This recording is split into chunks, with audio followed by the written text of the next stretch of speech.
A silent stone giant holds blueprints to a lost science.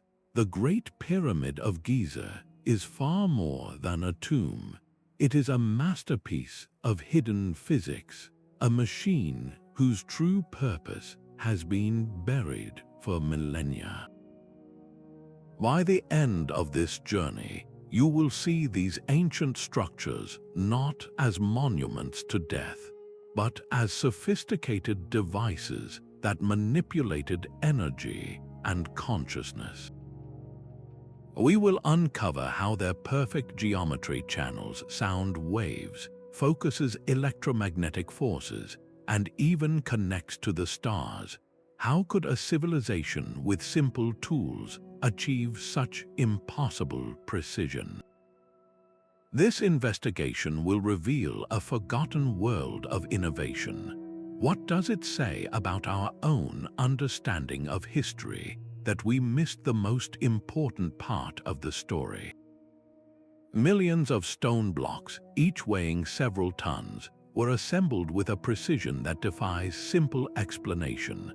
The gaps between these colossal stones are so minute that you cannot slide a credit card between them. This was not rough construction. It was a feat of engineering that would challenge modern builders even with our advanced machinery. The true genius, however, lies hidden within the pyramid's geometry. The ratio of its perimeter to its height equals 2 times pi, a mathematical constant that should have been unknown for thousands of years. Its design also encodes the golden ratio, a proportion found throughout nature, from the spiral of a seashell to the arrangement of petals on a flower. Why would ancient architects embed such sophisticated math into a tomb? Engineer Christopher Dunn argues this precision was not for art or symbolism.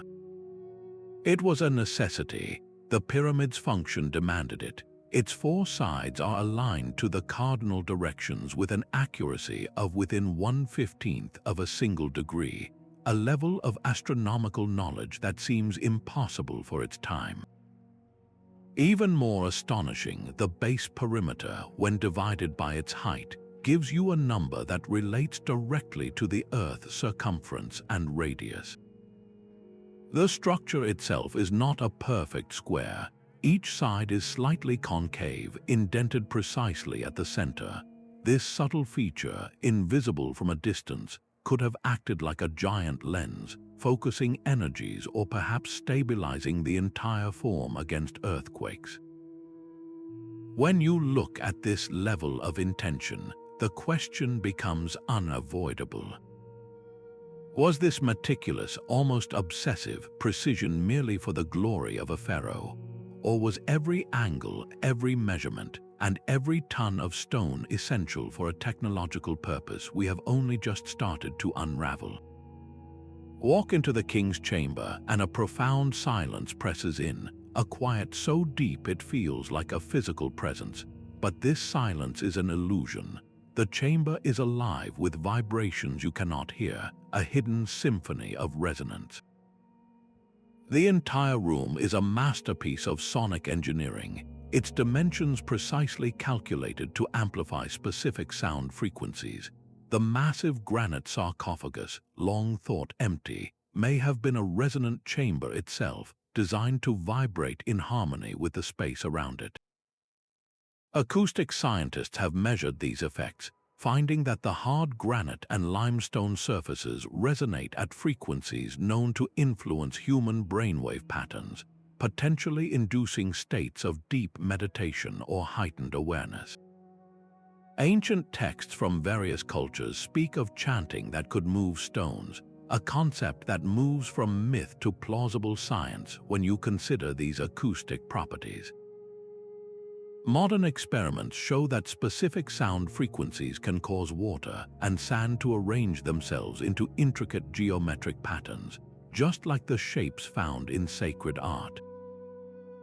Could the builders have used sound as a tool, not just for ceremony, but for the very act of construction? the idea that precise sonic vibrations might have been used to levitate or maneuver the massive blocks is no longer pure fantasy. It suggests a forgotten physics where sound was a tangible force.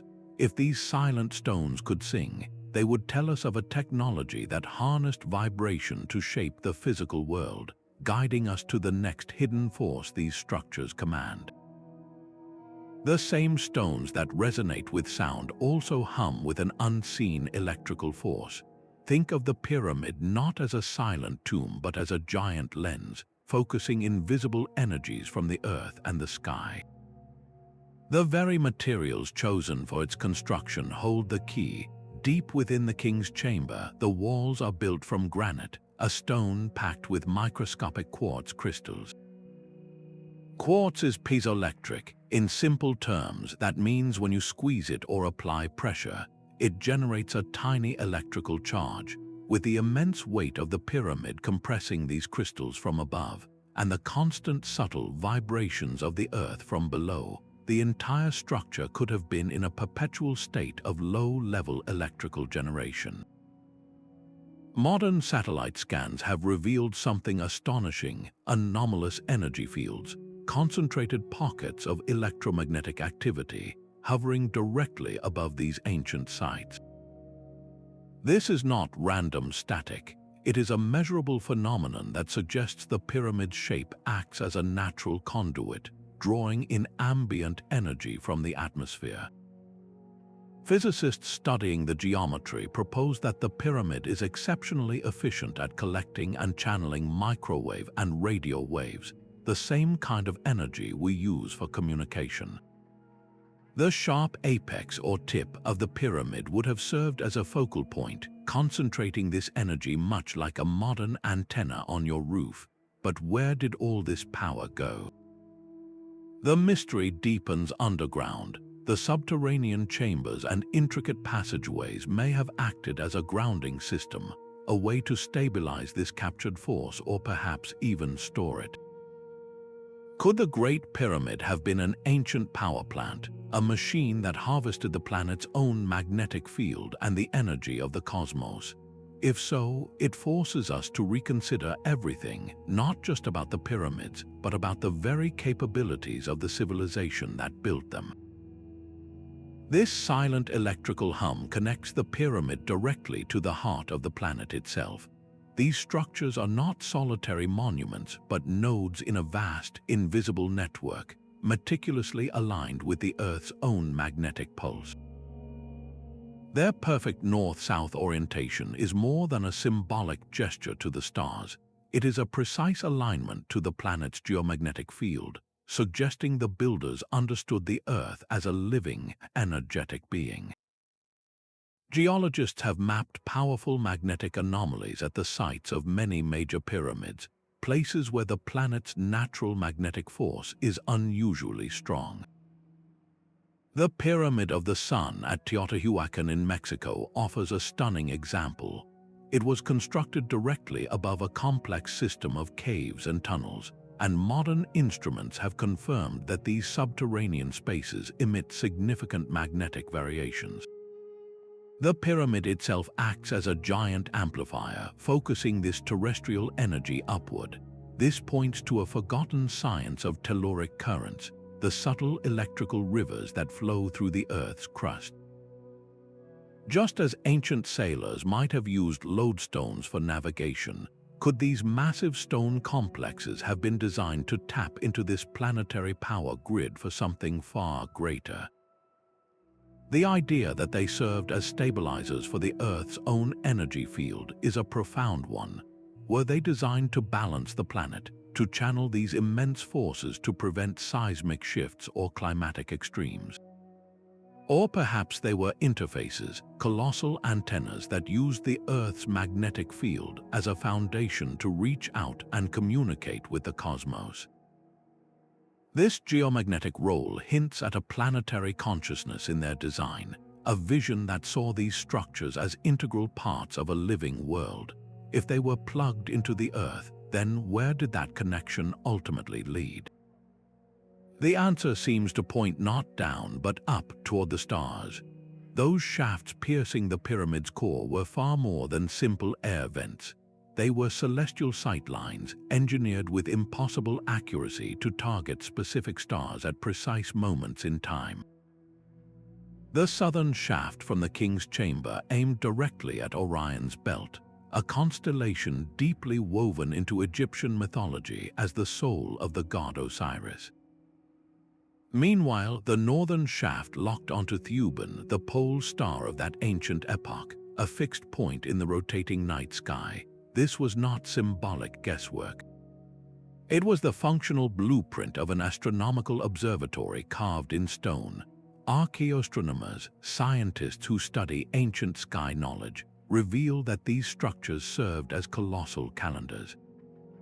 The pyramid's own shadow became a giant clock hand.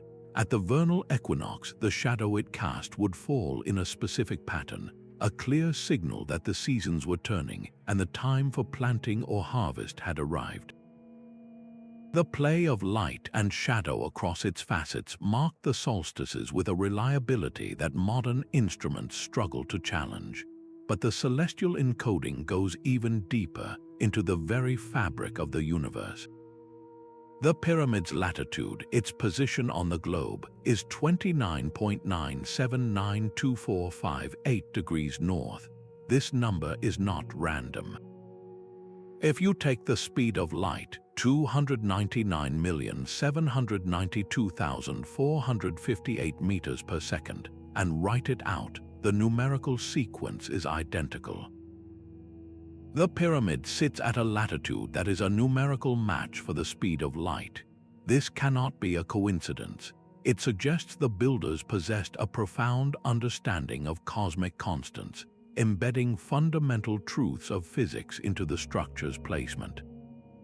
So we must ask, was this celestial mapping merely for ritual, to connect the pharaoh's soul to the stars, or does it point to a more practical, terrifyingly advanced purpose? The pyramid stands as a stone transcript of the heavens, a permanent record of a cosmic order its creators understood intimately. This knowledge of time and space, frozen in geometry, leads us to the final, most personal mystery of all. What was the ultimate purpose of harnessing sound, energy, and the stars themselves? Beneath the dry sands, a hidden river still flows. The Giza Plateau is not a barren stage for monuments but the heart of a lost hydraulic machine. Recent geological surveys have revealed a vast network of water channels and deep aquifers running directly under the pyramids, suggesting these structures were integral to an advanced water management system. Engineers studying the complex point to the intricate well shafts discovered deep within the pyramid's substructure. These are not simple tombs, they are precisely engineered conduits. The entire complex was positioned at a strategic elevation near the Nile River, acting as a gravitational anchor for a massive hydraulic operation. The immense weight of the pyramid itself, pressing down on these subterranean water tables, could have created significant artesian pressure, forcing water upward through internal shafts and channels. This was a colossal, silent pump powered by stone and gravity. The step pyramid of Djoser at Saqqara provides a stunning parallel, with its labyrinth of underground tunnels that functioned as sophisticated water channels and reservoirs. If the primary purpose was merely burial, why engineer such an elaborate and water-focused infrastructure? This hydraulic hypothesis transforms our understanding from a culture obsessed with death to one mastering the essentials of life. The pyramids may have served as central reservoirs, purifying and distributing water for agriculture across the surrounding plains, turning the desert green. This was not a tomb for a dead king, but a life-giving engine for a living civilization. It forces a profound shift from viewing these structures as temples for the afterlife to seeing them as sophisticated tools for survival and prosperity. If they could command water, the very source of life, what other elemental forces did they seek to control? Deep within the sealed darkness of the Saqqara complex, a different kind of magic was at work, one that transformed matter itself. These were not just tombs, but ancient laboratories where the line between chemistry and spiritual pursuit blurred into one. Archaeochemists analyzing the walls of hidden chambers have discovered residues of rare and potent substances, including mercury and complex metallic salts. These materials were not randomly present. Mercury, a liquid metal, was known to ancient alchemists as the foundation of the philosopher's stone, a legendary substance said to transmute base metals into gold. But what if this transmutation was not about wealth, but about energy? Mercury, when agitated in specific vessels, can generate electrical potential, a principle we use in modern tilt switches. The discovery of specialized, sealed rooms that maintain a perfectly constant temperature points toward environments designed for delicate, long-term chemical reactions.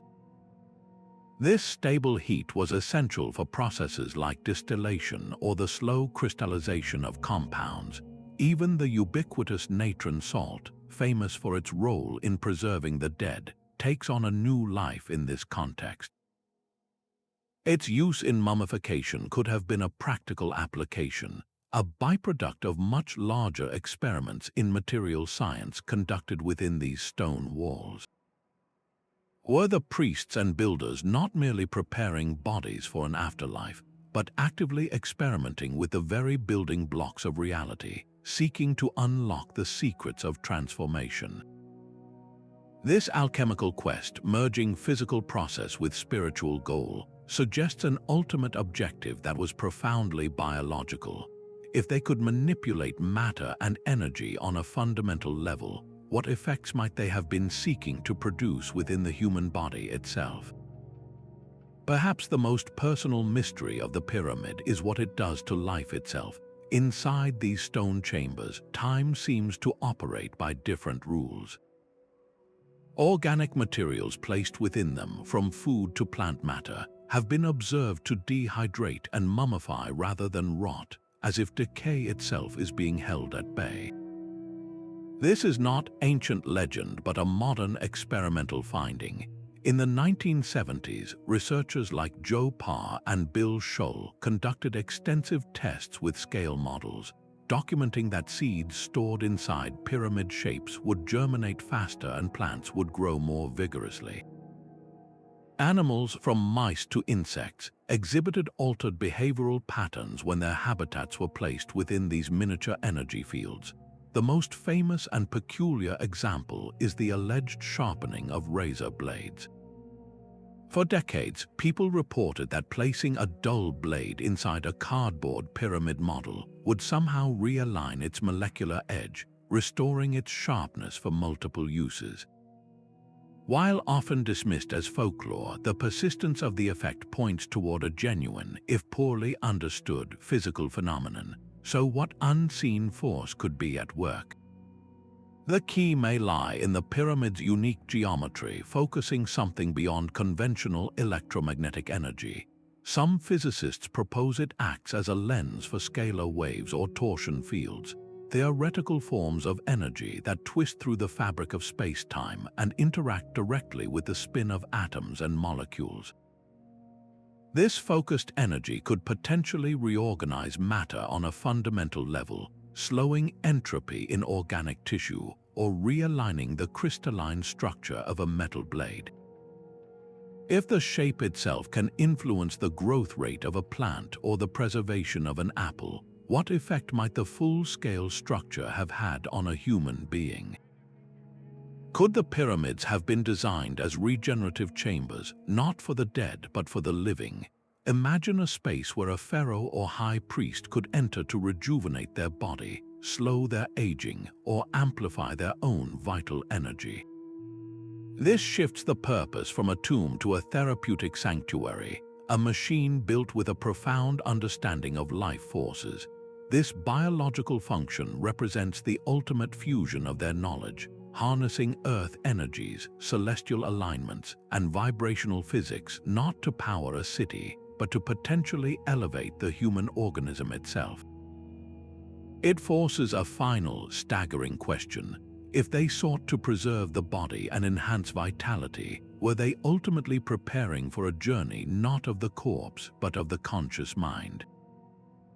A narrow passage forces you to crouch, to move forward in a state of physical submission, as if the stone itself is guiding you toward a profound inner shift. This architectural journey was a deliberate psychological blueprint. The king's chamber, with its resonating granite walls and specific sonic frequencies, does not just hum with physical energy, it directly influences the human brain. Neuroscientists studying the effects of such environments confirm that the combination of infrasound, specific geometric proportions, and utter sensory deprivation can coax the brain out of its normal beta state, the state of active thought, and into the slower, more profound theta and delta waves. These are the brainwaves of deep meditation, of vivid dreaming, and of the hypnagogic state where the line between the inner self and the outer world begins to dissolve. The renowned psychologist Carl Jung wrote of the pyramid as a symbol of the individuation process, a map for the soul's journey toward wholeness. Ancient texts from the Egyptian Book of the Dead are not literal guides for the deceased, but allegorical manuals for the living, describing the trials of consciousness one must pass through in a sacred space designed to induce such states. The flicker of a single flame in that absolute darkness, cast against precisely angled walls, could create strobing light patterns known to trigger visions. Modern practitioners of sensory deprivation tanks experience similar shifts, reporting encounters with archetypal imagery and a dissolution of the ego. So we must ask, were these structures the ultimate initiation chambers, a place where a pharaoh or a high priest would undergo a ritual death of the ego to be spiritually reborn? This transforms the pyramid from a machine of physical force into a technology of the mind. Its true purpose was not to preserve a body for an afterlife, but to catalyze a transformation of consciousness in the here and now. If the rulers of this civilization were using these spaces to achieve heightened states of awareness, it redefines their entire society, suggesting a culture led by individuals who accessed wisdom not from scrolls alone, but from direct, transcendent experience. This grand design required a civilization to act as one. The pyramid was far more than a single building project. It was a societal engine that unified tens of thousands through a shared, transcendent goal. To coordinate the quarrying, transport, and placement of millions of stone blocks demanded an unprecedented level of social organization. Advanced logistics, complex mathematics, and precise astronomy were not secrets held by a few, but a common knowledge base that had to be taught, learned, and applied by a vast workforce. Anthropologists who study large-scale ancient projects point out that such endeavors are powerful tools for social cohesion. They consolidate a ruler's authority, of course, but they also forge a powerful common identity. A farmer who spent his life hauling stones for the pharaoh was not just a laborer, he was part of something eternal, a shared mission that defined his place in the world and connected him to every other person involved. This collective effort transformed a disparate population into a unified culture with a single, monumental purpose.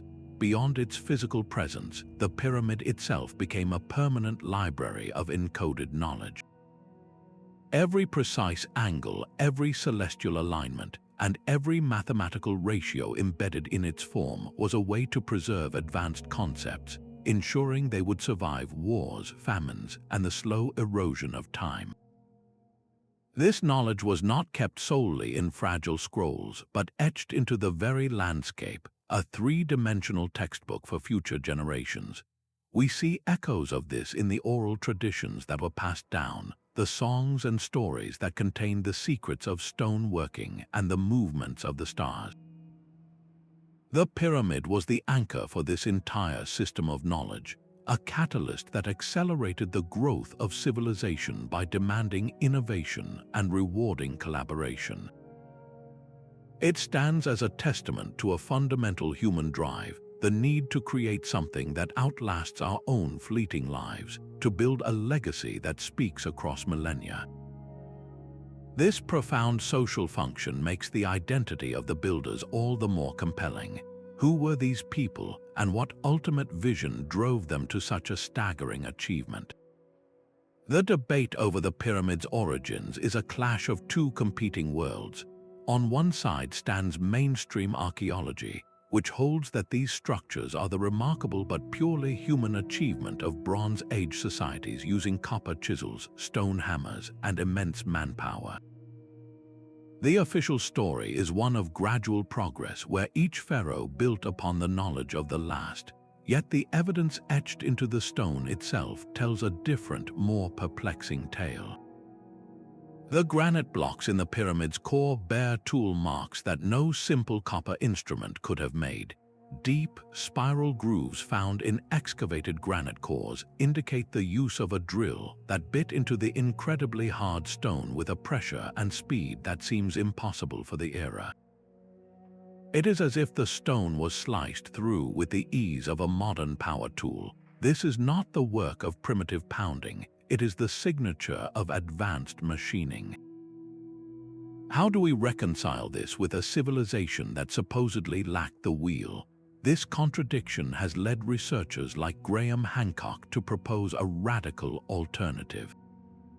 He suggests that a highly sophisticated global civilization, a veritable mother culture, was wiped from the map by a cataclysmic event at the end of the last ice age.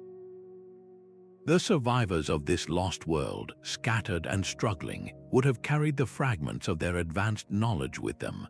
They would have sought to preserve the most critical scientific principles in the most permanent form they could conceive, immense stone monuments that could withstand floods, fire, and time itself.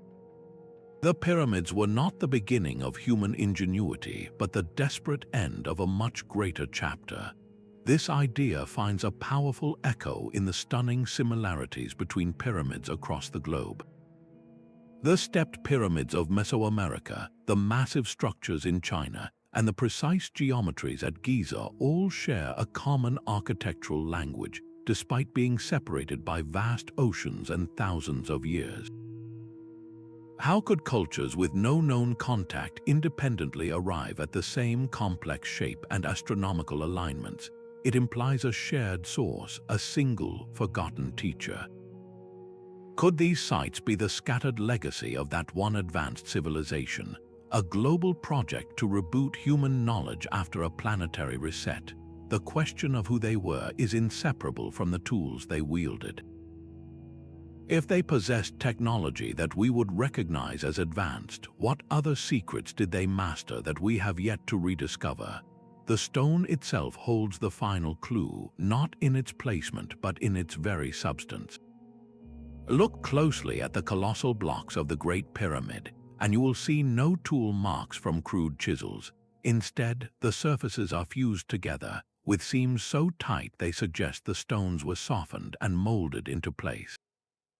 This perfection points toward a forgotten science of materials, a technology that manipulated stone on a molecular level. Modern materials scientists have identified a compelling possibility: geopolymer concrete. The theory suggests the builders did not quarry all the stones but cast them. They could have taken common limestone, crushed it, and mixed it with a reactive binder, a natural alkali solution made from burnt plants or certain clays. This chemical reaction would create a slurry that could be poured into wooden molds, hardening into a synthetic stone that is chemically identical to natural rock. This explains the impossible precision, the lack of tool marks, and the blocks that lock together as a single, unified mass. Evidence for this is not confined to Egypt. At ancient sites in South America, we find stones that have been vitrified, their surfaces melted and fused as if by tremendous heat, a process that requires technology we do not attribute to these cultures. How could they achieve such temperatures? Legends from across the world speak of plants or liquids that could soften stone, turning granite into a pliable clay. Experiments have shown that certain organic acids, like those from the papyrus plant, can significantly weaken limestone, making it easier to shape and work. This was not magic but applied chemistry. The manipulation of matter extends to the very movement of these multi-ton blocks. How did they transport them for miles and lift them hundreds of feet into the air? The answer might be written in the air itself. Tibetan and Egyptian texts describe the use of acoustic levitation, where priests using drums and trumpets could make stones lose their weight and float into position. This sounds like pure myth until you see modern physics experiments. Engineers have demonstrated that specific sound frequencies can create a standing wave that counteracts gravity, allowing small objects to hover in mid-air. If a culture had mastered the resonant frequencies of materials, they could have effectively made the stones weightless, guiding them into place with minimal effort. So we must ask, did the ancients possess a science of materials that we are only now beginning to rediscover in our own laboratories? This radical reevaluation of their tools forces a deeper question. If they could command stone and silence gravity, what other elemental forces were they harnessing, and what boundless energy source did they need to power such a magnificent machine? The pyramid's silent power demanded a fuel source, and the builders looked not to fire or fuel, but to the sky and earth themselves. Picture this structure as a colossal antenna, engineered to resonate with the planet's own heartbeat. This is the core of the power plant theory, a concept that transforms the pyramid from a passive monument into a dynamic machine. At the foundation of this idea is the Schumann resonance, a constant, low-frequency hum that pulses around the Earth, created by lightning strikes and the space between the ground and the ionosphere. It is the planet's natural electrical rhythm. The pyramid's unique geometry and its conductive materials, from the granite laden with quartz to the crystalline limestone casing, would have been perfectly tuned to capture and amplify this ambient energy. The entire structure essentially vibrates in harmony with the Earth, drawing power directly from the atmosphere. This is not so different in principle from modern wireless energy transfer, where power is transmitted through the air without wires. The pyramid was doing this on a monumental scale, harvesting the endless clean energy flowing around it. But how was this raw vibrational energy converted into something usable? The answer may lie deep within the so-called Queen's Chamber. Unlike the Grand King's Chamber, this room is smaller and features a niche in the wall.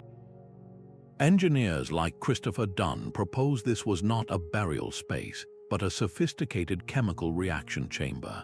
The theory suggests that a dilute solution of zinc and hydrochloric acid could have been introduced here. When mixed, these substances produce hydrogen gas. As the hydrogen rose through the pyramid's internal shafts, it would have encountered the vibrating quartz crystals in the granite, which were constantly generating tiny electrical charges from the pyramid's own compression and the Earth's vibrations.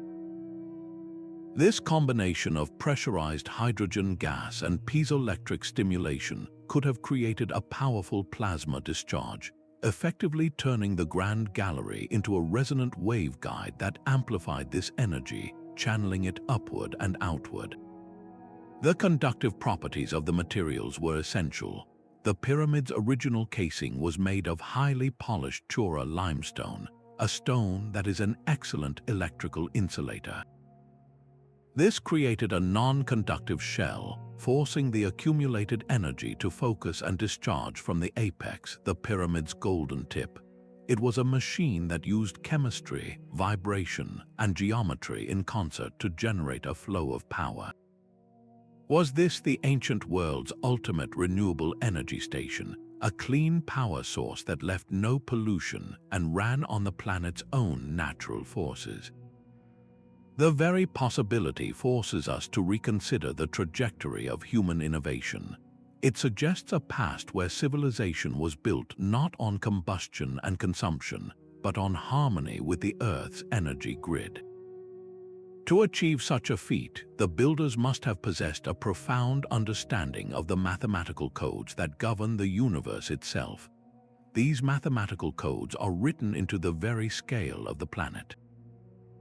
The pyramid's original height multiplied by 43,200 gives you the polar radius of the Earth.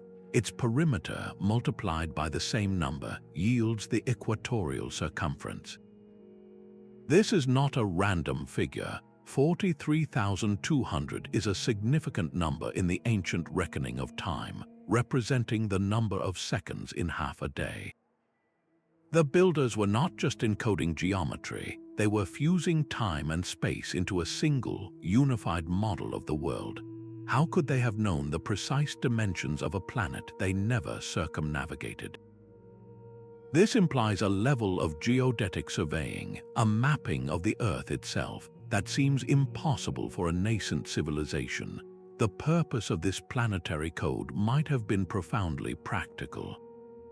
If the pyramid was a machine that tapped into the Earth's energies, its dimensions needed to be in perfect resonance with the planet's own proportions to function efficiently. It is like tuning a musical instrument to a specific pitch. The wrong size and the harmony is lost. This also suggests a potential for global navigation. A traveler who understood this encoded system could, in theory, calculate their position anywhere on Earth using the pyramid's mathematical relationships as a reference. This leads to an even more staggering possibility. If the pyramid's latitude encodes the speed of light, a universal constant, was this a deliberate message? Was this immense structure designed as a beacon, not just for other humans, but as a signal to any advanced intelligence that might one day visit our world? It stands as a permanent data packet, a stone-hard drive containing fundamental truths about our planet and our place in the cosmos. This level of intentionality points toward a symbolic language far more advanced than hieroglyphs. It is a language of numbers, ratios, and constants, a universal code that transcends any single culture or era. To understand what they were truly saying, we must learn to read this silent numerical poetry. This silent numerical poetry is written in the language of sacred geometry. The pyramid is far more than a collection of angles and ratios. It is a three-dimensional representation of spiritual concepts, a metaphysical machine where every measurement holds esoteric meaning. Its form embodies the Fibonacci sequence, a pattern of numbers where each is the sum of the two before it, creating the perfect spiral seen in galaxies and seashells. This is the mathematics of growth, of life itself, frozen in stone. The pyramid's base is a square representing the stable, material world, while its four triangular sides converge to a single point, symbolizing the soul's journey from earthly matter toward spiritual unity. Ancient mystical traditions from Egypt to Mesoamerica consistently used the pyramid as this exact symbol, a staircase for consciousness to ascend from the physical to the divine. The Greek philosopher Plato himself associated the pyramid's sharp, fiery shape with the element of fire, a force of purification and radical transformation. The missing capstone is particularly telling. It represents the ultimate pinnacle of enlightenment, the final piece that completes the structure and connects it directly to the cosmos. In many traditions, this apex was said to be a crystalline stone, a conductor for celestial energy. This symbolism extends inward to our own bodies. The pyramid's shape is a perfect mirror for the human energy field, the chakras that align along the spine from the root at the base to the crown at the top.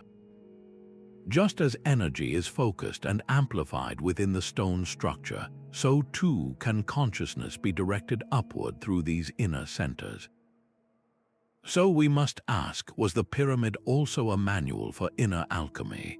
A guidebook not written on papyrus but carved into the landscape, teaching initiates how to transform the base lead of their ego into the spiritual gold of enlightened awareness. This symbolic function is the ultimate bridge, connecting the physical machine we have explored to the metaphysical purpose behind it all. It suggests the builders were not just engineers and astronomers, but mystics who encoded a universal spiritual technology into a form that would endure for ages. This profound union of the tangible and the transcendent now calls for a final, validating look through the lens of modern science. A silent scan now penetrates where no human has walked for thousands of years. Modern explorers are no longer armed with chisels and dynamite, but with muon tomography and ground-penetrating radar. These are the eyes of a new science, allowing researchers to peer deep into the heart of the Great Pyramid without disturbing a single stone. The International Scan Pyramids project has turned the entire structure into a laboratory, revealing stunning anomalies that have reignited the oldest debates.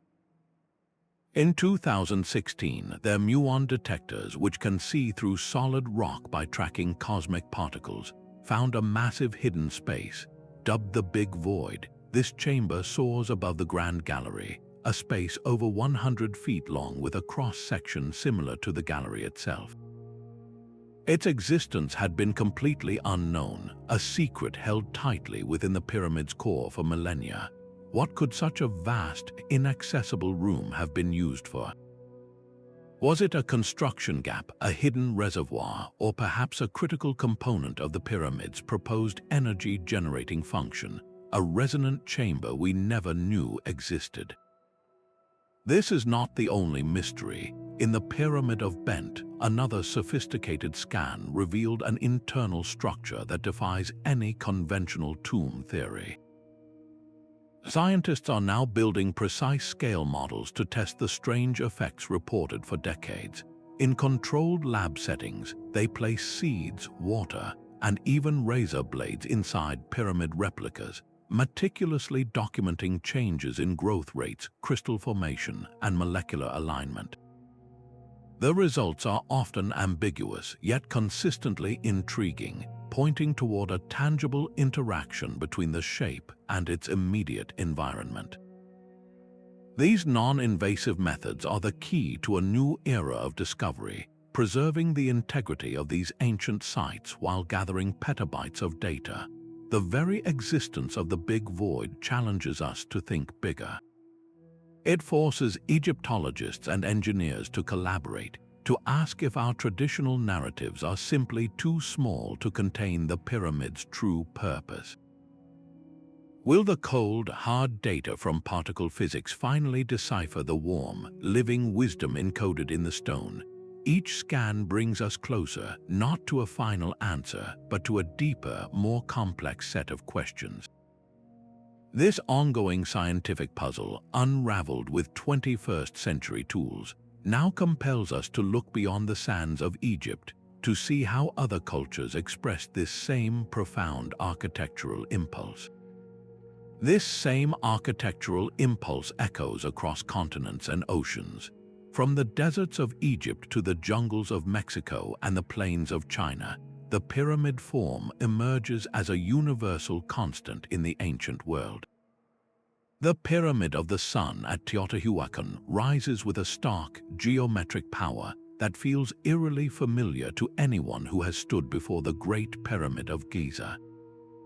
Half a world away in China, ancient grass-covered pyramidal mounds, long thought to be natural hills, hide their true, engineered shapes.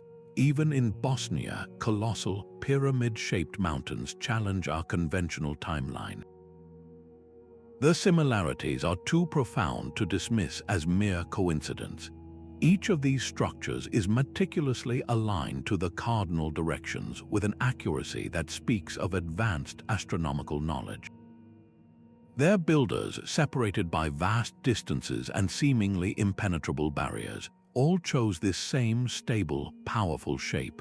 the Mesoamerican pyramids, like the Temple of Kukulkan at Chichen Itza, functioned as celestial calendars. On the equinoxes, the play of light and shadow creates the illusion of a serpent slithering down the staircase, a stunning marriage of astronomy and architecture that mirrors the Egyptian use of shadow to mark the solstices.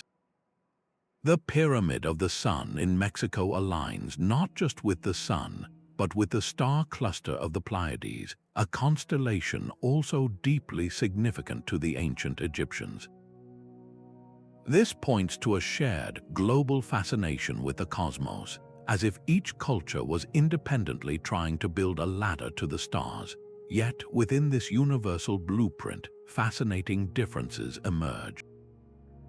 The Egyptians perfected smooth-sided, limestone-cased giants, while the Mesopotamians and Mesoamericans often built stepped pyramids like the Great Ziggurat of Ur. In China, the pyramids were often constructed from packed earth and then faced with stone, a different solution to the same engineering challenge. These variations in technique and materials speak to local innovation and cultural context. They suggest that if there was a shared knowledge, it was a seed of an idea that then grew in unique ways within different soils, so we are left with a monumental puzzle. Did cultures across the globe independently stumble upon the pyramid as the most stable and spiritually resonant form for a grand structure? Or does this scattered evidence hint at something far more interconnected? Could there have been a primordial, global network of builders, a forgotten mother culture that spread this architectural concept before vanishing into prehistory? The pyramids stand as silent sentinels not of one kingdom but of a shared human mystery, urging us to look beyond national borders and see a pattern written across the entire planet. A sealed sarcophagus sits empty, its lid pushed aside as if the occupant simply walked away. This profound absence lies at the heart of a fierce intellectual war over the pyramid's true purpose. On one side stands traditional Egyptology, which for generations has taught that these were magnificent tombs designed to protect a pharaoh's body and wealth for eternity. They point to the stone coffins, the intricate funerary texts in later pyramids, and the sprawling mortuary temples attached to them. Yet, a stubborn fact undermines this elegant story. No mummy has ever been found inside the Great Pyramid of Giza.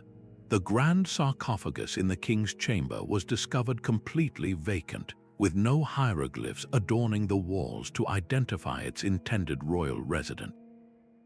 If this was a tomb, why does the central piece of evidence, the body itself, remain missing?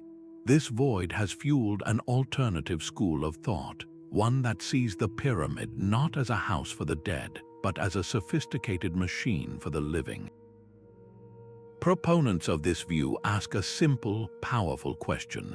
Why would you need such impossible precision, such advanced celestial alignments and resonant chambers, just to bury a king?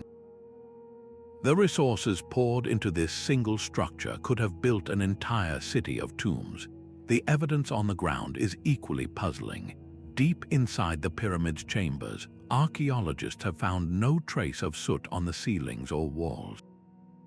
If workers navigated these precise corridors with torches or oil lamps for years, where are the smoke stains? It is as if the interior was built to be used without conventional fire, perhaps illuminated by another form of energy altogether.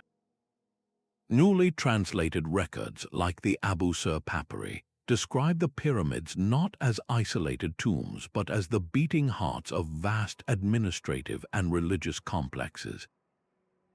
They were centers of activity, pilgrimage, and possibly production. This suggests their function was dynamic, not static.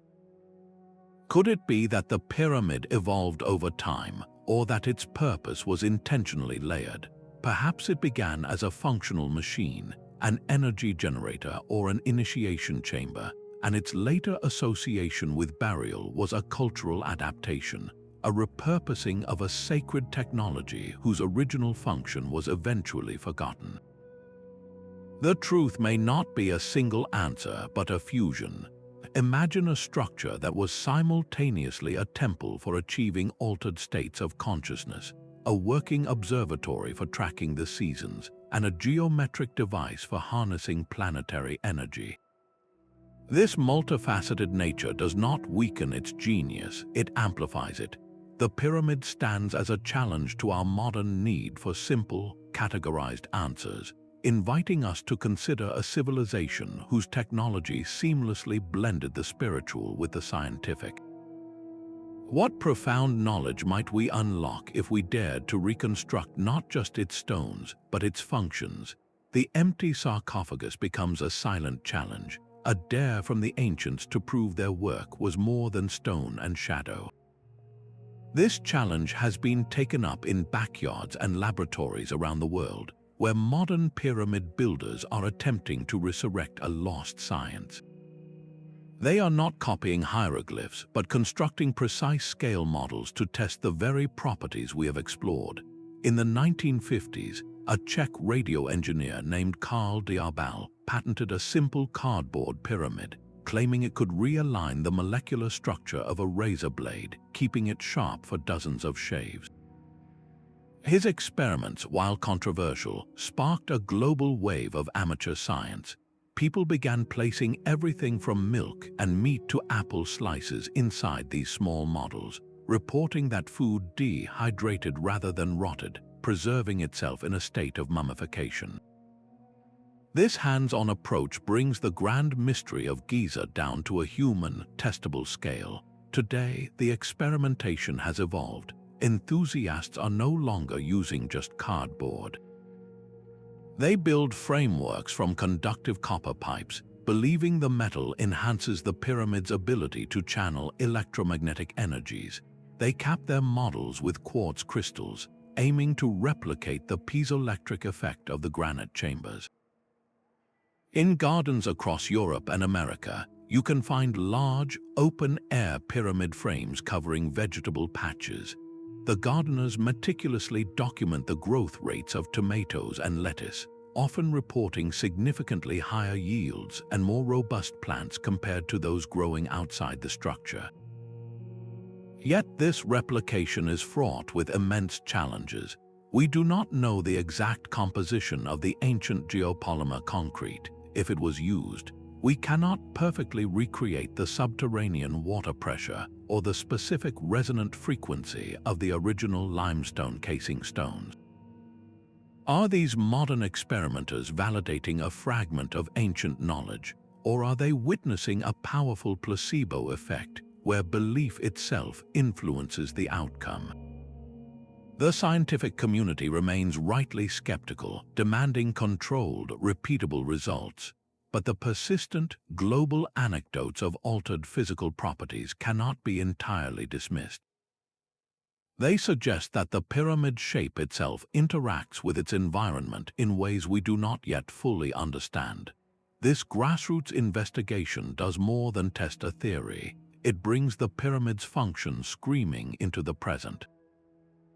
If a simple backyard model can measurably affect plant growth or material preservation, what could a full-scale, scientifically engineered pyramid achieve? This line of inquiry pushes beyond mere historical curiosity, pointing toward a future where architecture could be designed to harmonize with natural energies, promoting sustainable agriculture and perhaps even new forms of clean power. The ancient stone giants are no longer relics but prototypes. A single, empty stone coffin silently refutes our entire timeline of history. If these were mere tombs, where are the kings? This fundamental question forces a staggering possibility that the peak of human scientific achievement may not lie in our future, but in our deep past. The hidden physics of the pyramids suggest a forgotten golden age, a civilization that mastered energy and matter only to have its knowledge wiped away by a planetary cataclysm. Geologist Robert Scott's analysis of the Great Sphinx points to water erosion patterns on its enclosure walls, damage that could only have been caused by thousands of years of heavy rainfall, a climate that vanished from Egypt over 10,000 years ago. If the Sphinx is that ancient, then the structures nearby, the very pyramids themselves, could be remnants of a culture far older than dynastic Egypt. This shatters the conventional model of linear progress, where we slowly evolved from primitive tools to complex machines. Instead, it hints at a cyclical view of history, where civilizations rise to incredible heights, collapse, and are forced to rebuild from the ashes, their greatest technologies fading into legend. Accepting this pyramid function as real would trigger a revolution across every field of modern science. Archaeology would have to abandon its rigid timelines and consider a prehistoric global culture. Physics would need to explore new models of energy, ones based on resonance and geometry rather than combustion and wires. We might finally understand how to build with the planet, not against it, creating clean energy systems that harness the Earth's own magnetic field and vibrational hum. The principles hinted at by the pyramid's form, from acoustic levitation to piezoelectric generation, could offer blueprints for a sustainable future. So we are left with a humbling reflection. How many other ancient tales have we dismissed as mere myth, stories of Vimanas, flying machines in Indian epics, or the destructive power of the Greek god Zeus lightning, might be garbled accounts of real technologies? This paradigm shift demands a new humility toward our ancestors. It asks us to look at the silent, weathered stones not as the work of superstitious primitives, but as the legacy of master engineers. Their greatest lesson may not be in how they built, but in why they chose to encode their most profound knowledge in a form meant to last for eternity. What were they trying to tell us about the fragile nature of civilization itself, and what ethical responsibility do we have to recover what was lost? Our relentless search for answers now collides with a profound responsibility. The very stones we seek to understand are under siege from the forces of our own time. Millions of tourist footsteps each year cause subtle but cumulative erosion, while the exhalation of countless visitors raises humidity levels inside sealed chambers, accelerating the decay of ancient plaster and pigments. Climate change introduces a more volatile threat, with increasingly severe sandstorms scouring the polished limestone faces and unpredictable flash floods threatening to undermine foundations that have stood for millennia. Unauthorized excavations driven by greed for artifacts or a reckless desire for fame carve destructive wounds into these sacred sites, destroying priceless archaeological context forever. The question is no longer just what we can learn, but what we have a right to touch. Ethical archaeologists are now champions for a new approach, one that prioritizes preservation over penetration. They advocate for the widespread use of non-invasive eyes, the same muon tomography and ground-penetrating radar that discovered the Big Void. These tools allow us to map the hidden interiors of pyramids without drilling a single hole or moving a single stone. This philosophy extends beyond technology to a respectful engagement with local cultures. The pyramids are not just global heritage, they are part of the living identity and ancestry of the people who live in their shadow. A quote from a UNESCO official encapsulates this principle, stating that cultural heritage in all its forms is a human right, essential to the dignity of all people. It is a legacy that belongs to humanity, but it is a legacy we must borrow from the future.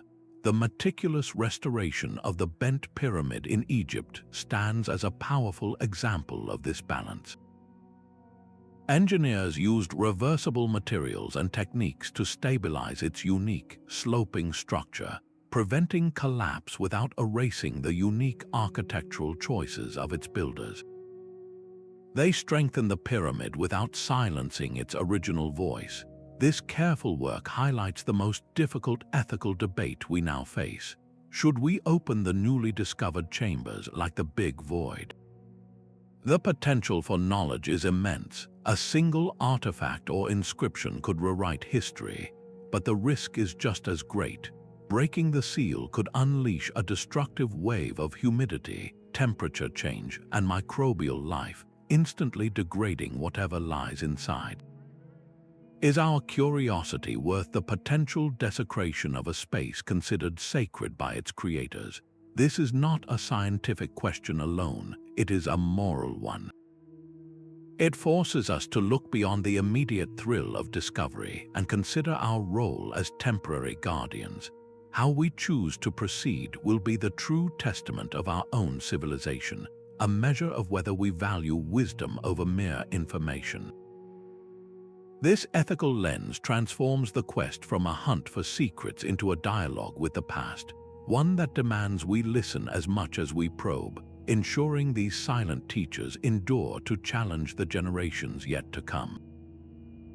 That same awe you feel standing before the pyramid is a bridge across time, a direct connection to the minds that conceived it. This structure is far more than a collection of ancient facts. It is a profound statement about human potential. It reminds us that our deepest drive has always been to reach beyond the dirt at our feet, to touch the heavens with our ambition. The pyramid represents a rare and powerful union, where art, science, and spirituality were not separate fields, but different expressions of a single, unified quest for understanding. The builders did not see a division between the precision of an engineer and the vision of a mystic. They saw them as one. Reflecting on this, the pyramid becomes a personal challenge. It asks us what we are capable of when we stop limiting ourselves with narrow labels and dare to approach our own lives with that same holistic passion. The sheer perseverance and collaboration required to lift millions of stones speaks directly to the global challenges we face today, from climate change to resource scarcity. It proves that humanity is at its most powerful when a shared, transcendent goal unites us across differences. The enduring mystery of these structures is itself a lesson. It teaches us the value of lifelong learning and open-mindedness, showing that the most important discoveries often lie just beyond the edge of our current understanding. Have you ever felt that deep, internal drive to create something that outlasts you, to build a legacy, whether it is a family, a business, or a work of art? That same impulse is what powered the pyramid's construction. This personal connection transforms cold, silent stones into a warm, living inspiration. They are not relics of a dead past, but active lessons for our present, nudging us to synthesize our own knowledge, to build our own monuments, however we choose to define them.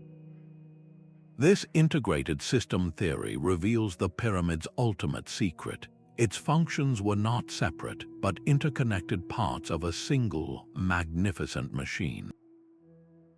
Think of it not as a tomb or a temple, but as an ancient Swiss Army knife where every tool works in harmony with the others. The celestial alignment was more than a calendar. It provided the precise timing for harvesting energy.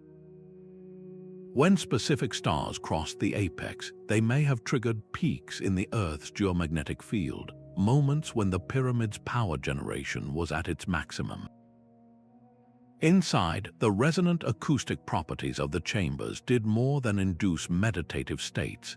They could have stabilized the very energy being harvested, using harmonic frequencies to organize the chaotic electromagnetic forces into a coherent, usable flow. Imagine a priest standing in the king's chamber during a solstice. The stars are perfectly aligned, the Earth's magnetic field is pulsing at its peak, and the room is humming with a specific sonic frequency. This individual is not just conducting a ritual, they are operating a control panel of stone, sound, and starlight. The hydraulic system we explored earlier fits perfectly into this model. The flow of water through subterranean channels could have served as a cooling mechanism for the energy-generating core, preventing the granite components from overheating, while the sound waves resonating through the same water may have purified it, structuring the molecules for use in both ceremony and agriculture. Experts who champion this holistic view propose the pyramid was the central processing unit for its entire civilization, a hub where technology, religion, and science were indistinguishable. The electromagnetic energy powered the chemical processes in the alchemical labs, the purified water sustained the community, and the altered states of consciousness achieved in the resonant chambers guided the society's spiritual and philosophical direction. This multifaceted approach forces a profound question about our own modern world.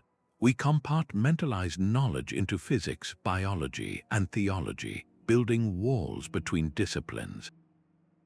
The pyramid builders seemingly saw no such divisions. Their worldview was an integrated tapestry where a single structure could harmonize the planet's energy, the movement of the heavens, and the human spirit. Does our specialized understanding of the universe, for all its depth, lack the wisdom that comes from seeing everything as part of a unified whole? This holistic view suggests the pyramid's true function was to be a nexus of knowledge, a physical manifestation of a philosophy that understood the deep connections between all things, leading us to our final, humbling reflections. These silent stones have guided us through a forgotten world of physics, from chambers humming with resonant sound to geometries that focus unseen electromagnetic forces. We have traced their alignment with the stars and witnessed their strange effects on life itself, from preserved seeds to altered states of consciousness. The evidence points to a structure that was far more than a single-purpose monument. It was a technological marvel, a spiritual center, and a societal anchor, all woven into one integrated system. This expanded view challenges the very foundations of our historical narrative, suggesting a past rich with innovation we are only beginning to comprehend. The writer Arthur C. Clarke once observed that any sufficiently advanced technology is indistinguishable from magic. The pyramids stand as the ultimate testament to this idea, not as monuments of superstition, but as machines of a science we misplaced. Their legacy is an invitation to you. Keep questioning the stories you have been told, look deeper into the mysteries that call to you, and share what you discover. The conversation continues below, so let us know your own insights in the comments. If you are ready to challenge history with us, subscribe for more journeys into the world's greatest enigmas, because the secrets of our past may very well unlock the innovations of our future.